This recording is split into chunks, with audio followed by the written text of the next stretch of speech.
Hey everyone. So I wanted to talk to you today about logical fallacies. And before I begin, I feel like I need to give you kind of a warning, if you will. You're going to see these in pretty much every aspect of your life. Whenever you're talking to somebody, if you're trying to argue with somebody, if you're trying to convince them of something, if they're trying to convince you of something, you're going to run into these, whether they commit them when they're talking to you or whether you commit them when you're talking to them. Um, and so these are going to kind of run the gamut of a bunch of different topics, and some of those pretty touchy. So I apologize in advance. None of the examples that I'm about to give are meant to offend you. None of these examples are meant to indicate uh, personal beliefs of mine or in any way affect personal beliefs of yours. Okay, these are just examples. Don't read anything into them, but use what I'm about to say to help strengthen your arguments so that when you are talking with people and trying to convince them of things further on down the road, um, your life will be much easier.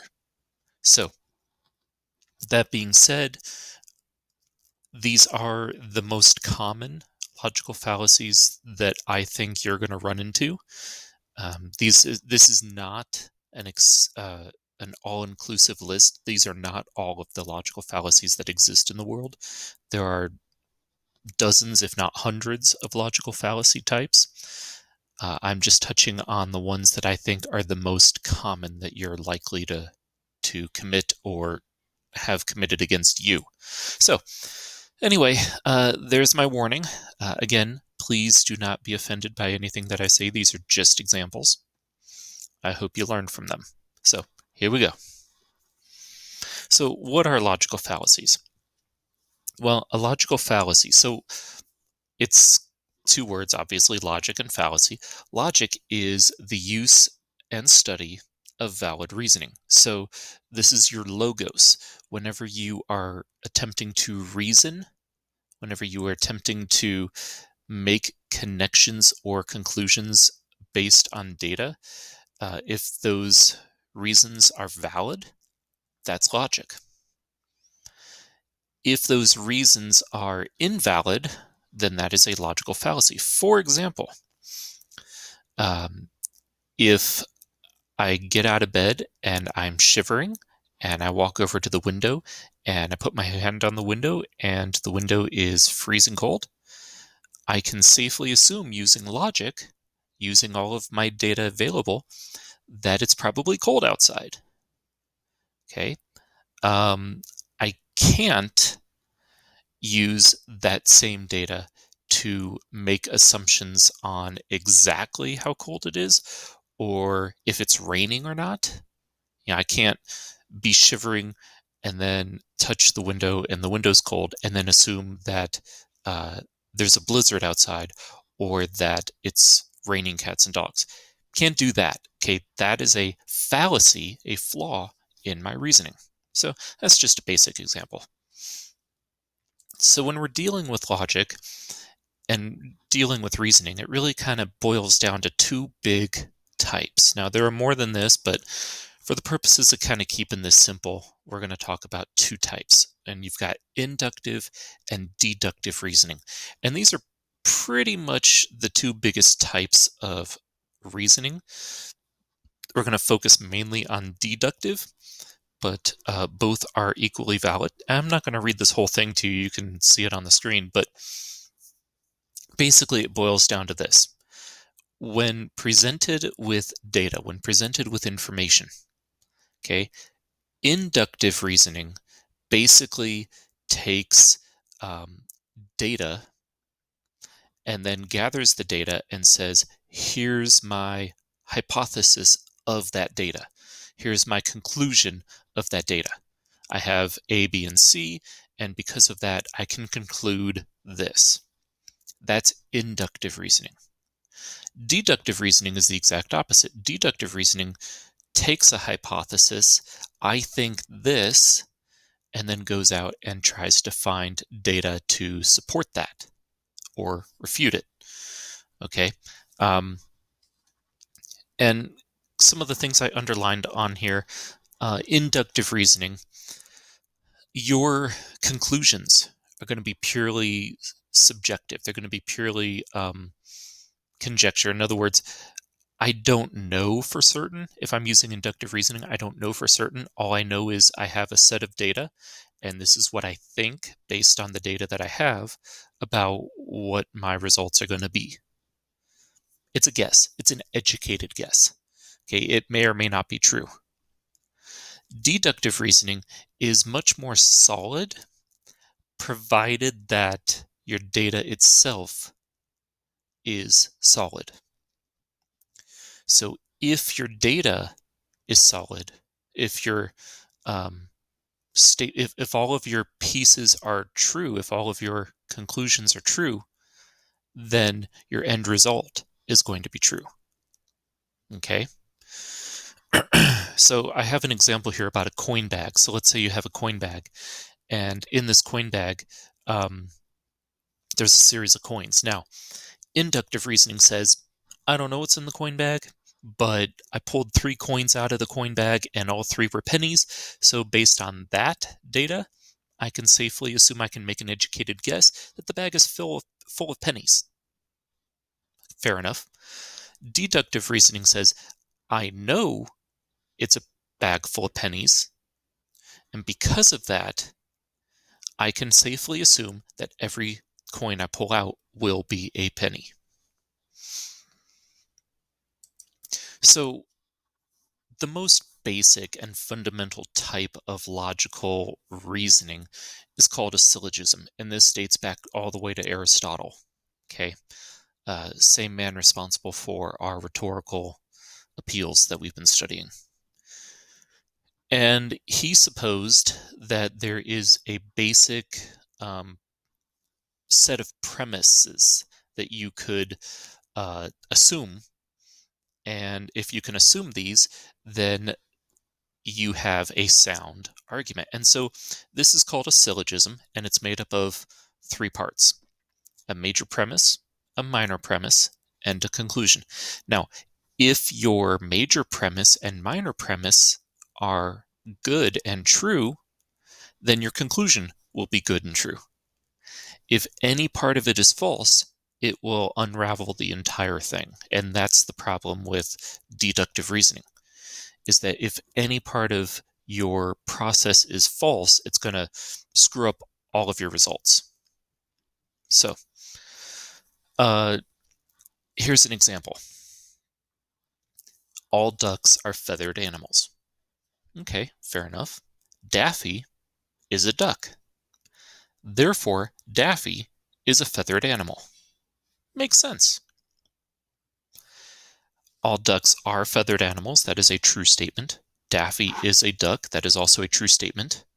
And therefore, A plus B equals C. Now, what happens if any of that is false? All ducks are feathered animals.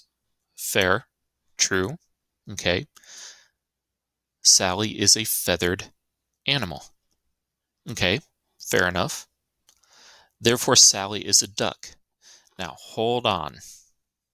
It is true that all ducks are feathered animals, and it is true that Sally is a feathered animal. But are ducks the only feathered animals? Well, no. She could be any other type of bird. And so therefore, the conclusion is false. Hopefully that makes sense. You can apply this to any part of your life. If you're wondering why we're doing this, you can apply this to any part of your life. My girlfriend cheated on her last 5 boyfriends. I suspect that she was out with somebody else I don't know last night. Therefore, it's safe to assume that she cheated on me. Okay, fair enough. And that's a really negative example, but gets the point across. Okay. I made an A on my last 5 papers without really trying. I was just assigned a new paper that seems fairly easy. Therefore, I don't have to try to make an A, or in order to make an A. Okay, so moving on. So we have different types of fallacies, and these are ones that you're going to see in your own life and probably have already seen them. So I've divided them into groups of their appeals. Okay, so we have fallacies of pathos, or fallacies of emotion. First is adpopulum, otherwise known as argument to the people, also otherwise known as the bandwagon fallacy. What does adpopulum mean? It means basically something is right because it's popular. People will often make the argument that because it's popular, it's correct. You know, everybody's jumping off a bridge, therefore I can jump off a bridge. Okay, everybody pirates music or pirates movies, therefore it's okay if I do it. Everybody's cheating in this class, therefore I can cheat in this class, and it's okay. Those are fallacies. It's not true. Just because, as your parents will say, if all your friends jumped off a bridge, does that make it okay for you to? Of course not. Okay, just because your friends are pirating movies or cheating in a class doesn't make it okay for you to. Slippery slopes. Slippery slopes are the idea that if you start here, if you start over here, it's going to have a snowball effect here. Maybe you've heard a parent say something like this: "We can't let Sally go out with him. He's from a bad family, and if she goes out with him, then she's going to end up pregnant before she's 18, and then she's going to drop out of school, and then she's not going to be able to get a job, and then she's going to get addicted to drugs, and then she's going to end up homeless and living under a bridge. So to prevent her from living under a bridge, we've got to stop her from dating this guy." Do you see that snowball effect? That parent in that example made a whole lot of assumptions that were not really based on reality. Yeah, that guy might not be a good guy to date, but that doesn't mean that she's going to get pregnant. It doesn't mean that she's going to get addicted to drugs. It doesn't mean that she's going to get homeless and live under a bridge. Okay, none of those things can be safely concluded just because he's not a nice guy and she's dating him. Okay, that's called a slippery slope. When you assume that if you start here, it's going to lead to disastrous results that are going to slide you down a path that you don't want to go to. That's a slippery slope. A red herring, you see this all the time in arguments, especially on social media. Red herrings are when people don't have a good argument to stand on, so instead they change the topic. Now, sometimes this is subtle, sometimes this is obvious. You see politicians do this all the time. They'll say something like, somebody will ask a politician a direct question: how are you going to fix the economy? Well, I'm glad you asked that, because I have a great plan. My opponent's plan is terrible. In fact, my opponent's plan was so terrible that they ended up alienating this country away from all of its neighbors. I mean, look at our relationship with Russia right now. And it's all due to this other politician. Okay, that's all fine and good, but what does Russia have to do, our relationship with Russia, what does that have to do with the question of how are you going to fix the economy? Do you see what that politician did? They changed the topic. They did it very sneaky-like. Okay, so all of those deal with kind of emotion. Okay, the next is fallacies of ethos. Okay, these are fallacies of character. An ad hominem attack. I see this one on social media all the time. And this one, unlike all the other ones where you can kind of steer back towards the argument and get them back to talking about the argument, if your opponent has gotten to the point where they're delivering ad hominem attacks, the argument's over. Okay, there's no point in continuing the argument with them because at that point it's become personal to them and they are just going purely based on emotion. In fact, ad hominem could have been put in the fallacies of pathos. What is it? An ad hominem is a personal attack. You and I are arguing about politics, and you say something like, "Oh yeah, well, you would say something like that. You're a moron." Okay, well, what does my being a moron have anything to do with politics? Of course you'd vote for that politician. You're a freak. What does me being a freak have anything to do with my political affiliation? Do you see what I'm saying? Uh, that's a personal attack whenever they resort to insults. False authority is making the claim that you are correct because of your authority or the authority of somebody that you trust. Now, this is all fine and good until you get to authority that isn't really relevant to the topic. Well, of course I voted for that politician. It was good enough for Michael Jordan. It's good enough for me. Well, Michael Jordan might be a great ball player, but he has no credibility for politics. I have a master's degree in education and English, which is all fine and good.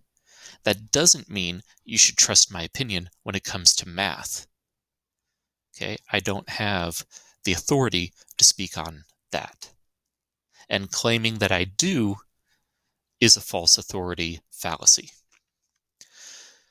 A straw man is when you oversimplify someone's argument and then attack the oversimplification. There are a variety of reasons why people might vote for the politician that they vote for. Okay. Those reasons could be, I'm not even going to go into a whole list. There's a ton of reasons why you might vote for the person you want to vote for.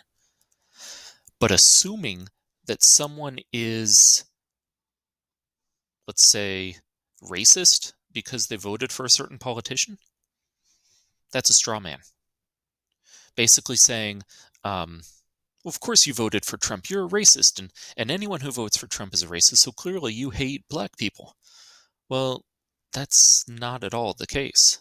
Maybe they voted for Trump because they're in the oil and gas industry. Maybe they voted for Trump because they felt like he would drain the swamp and not act like a politician. That's just two examples that have absolutely nothing to do with race.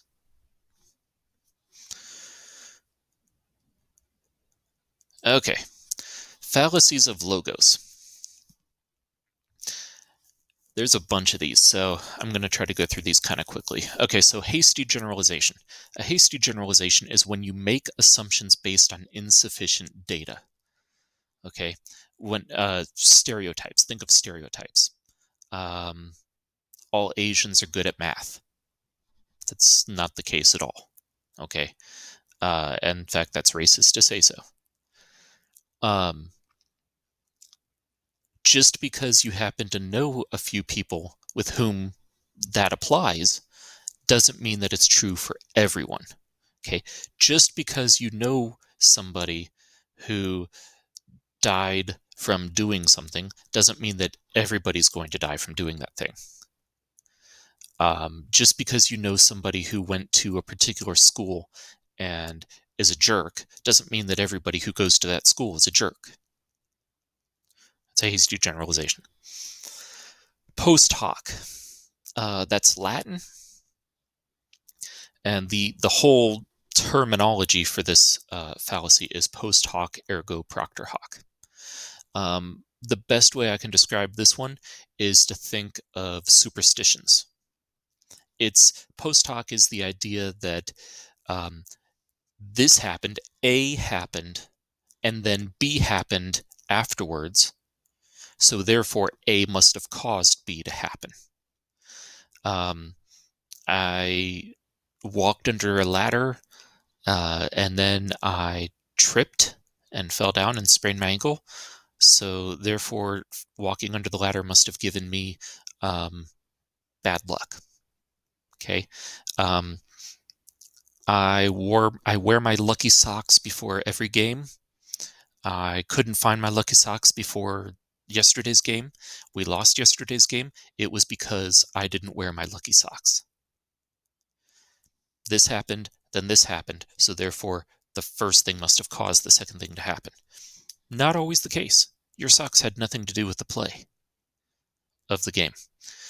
I think we're all a little bit superstitious. I used to feel like if I was watching a game and I turned the channel, like I was watching the Texans and they were winning. And so I turned it off, turned it back on 30 minutes later, they're getting their butts kicked. It's my fault. I shouldn't have turned the game off. It wasn't my fault at all. In reality, it was the Texans' fault. I had nothing to do with the outcome of the game. Not my fault. Begging the question, this one's probably the hardest one to explain and understand on here. This is otherwise known as circular logic.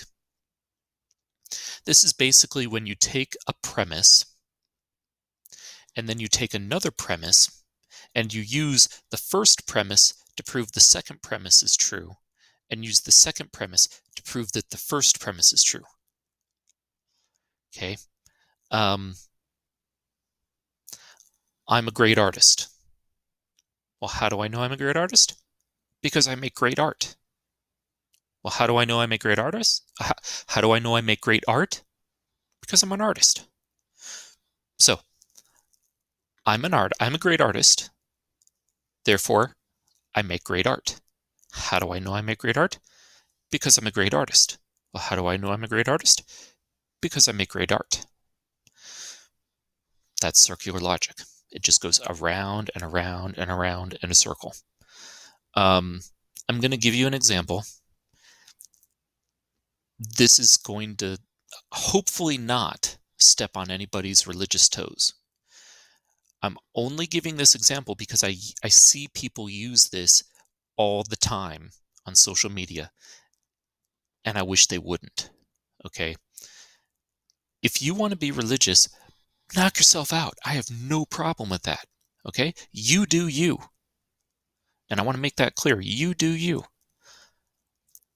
Here's an example of circular logic that I see a lot of religious people make. They'll say something like this: I know God exists. How do I know God exists? Because the Bible says he exists. Well, who wrote the Bible? Well, God wrote the Bible. Do you see how that's kind of a circle?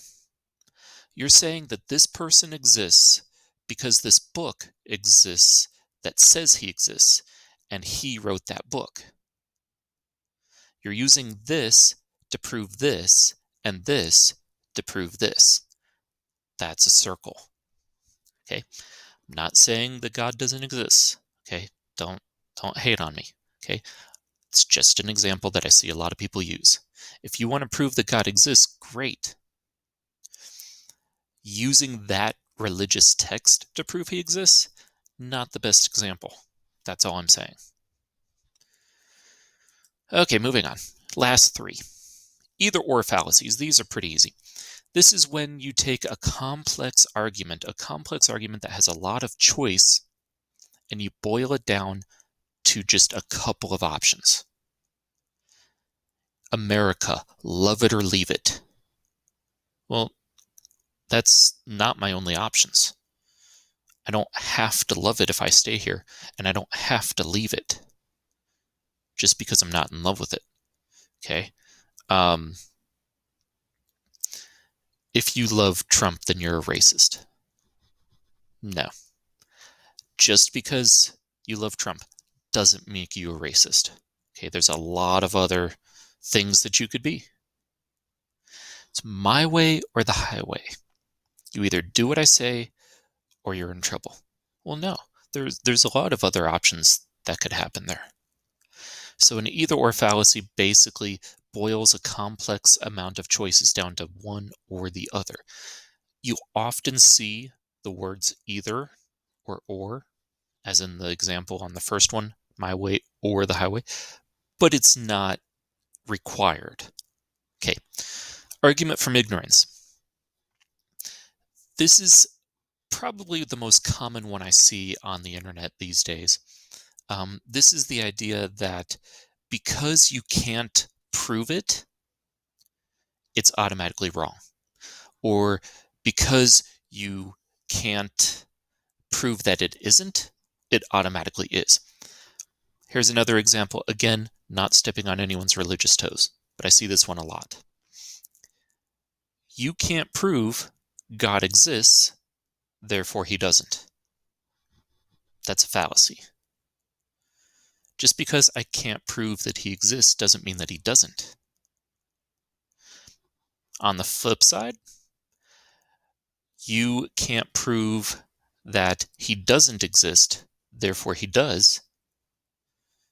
You can't prove that he does exist, therefore he doesn't. Do you see how neither one of those actually work? Just because you can't prove something doesn't mean it is or isn't. Just because you can't prove that I'm not Batman doesn't automatically make me Batman. Okay? And then false analogy is just when you try to compare two things that are completely unrelated, try to make some sort of analogy or metaphor based on things that really shouldn't be compared to one another. Banning guns because they kill people is like banning pencils because they misspell words. Pencils and guns have nothing in common. If you're going to make an analogy, the things that you're going to compare have to be similar enough to compare. So anyway, that's just kind of a short and skinny on logical fallacies, and I hope this makes sense, and we're going to practice a lot with these because this is one of the most important lessons that I can teach you. Understanding a fallacy and being able to identify it and fix it is going to make your argument so much stronger. Being able to identify a fallacy in your opponent's argument is going to enable you to defeat your opponent so much easier. It's going to allow you to poke holes in their argument like crazy, and it's going to make you more victorious in your arguments than not. So this is a really important skill set for you to get down.